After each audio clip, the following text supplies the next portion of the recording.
For me, the most interesting part of the forge is its location and its links with the Port of Spalding.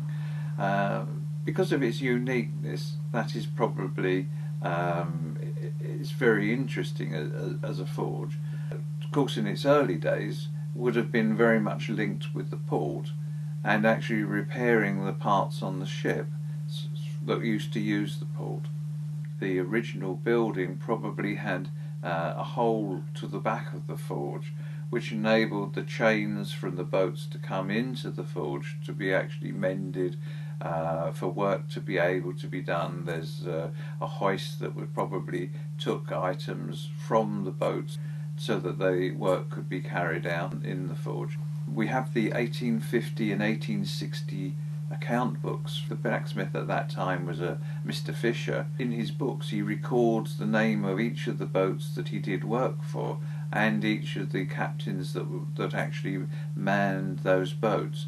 So it's a wonderful record of what Spalding's port was like, the like of which no one else has in the town. So just from that standpoint, we must preserve it.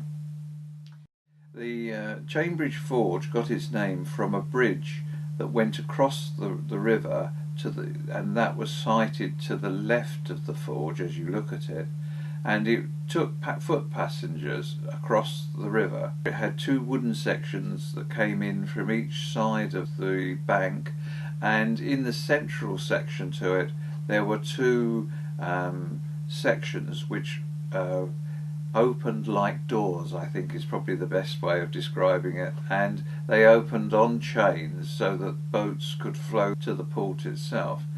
It's first recorded in 1732 with Grundy's map of the time, which has a picture of it and actually has a location for it.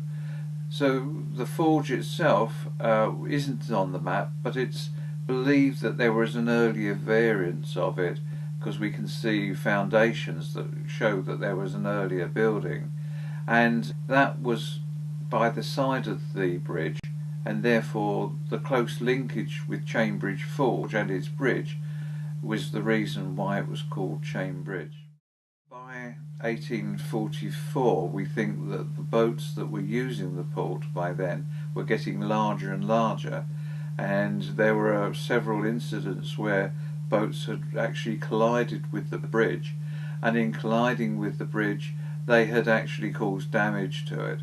So 1844 the bridge was knocked down, and another bridge, which was called Albert Bridge, to the right of the forge, and that was a swing bridge where the whole section of the bridge swung open to allow ships to go up to the port. So a lot larger ships could go in, and boats could go in to the central part of the town of Spalding.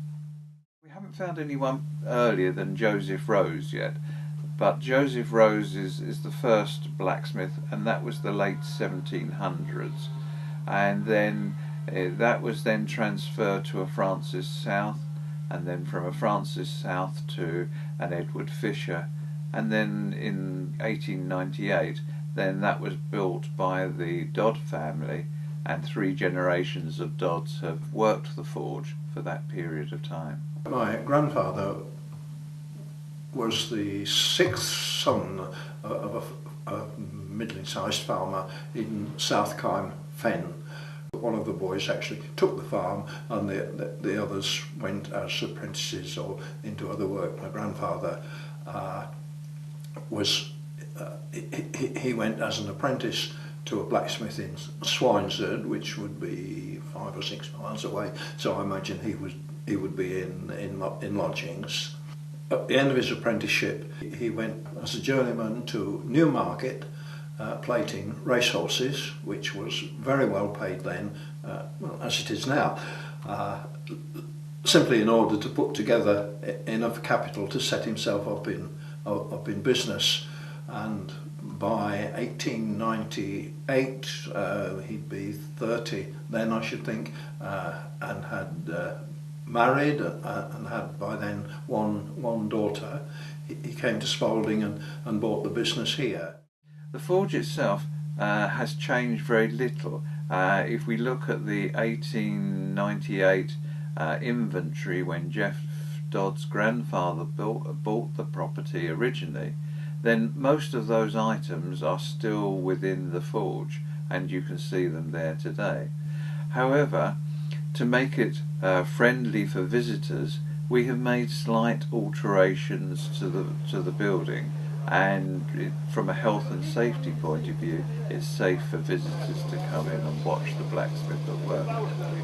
We've also made changes where originally the blacksmith would have had a small boy that actually jumped up and down on the bellows to make them work, but that now has stopped, and we still have the bellows, but we don't have the small boys to jump up and down, and therefore we have put an electric fan in with an electronic control that actually controls the volume of air that goes through the hearth and heats the metal up.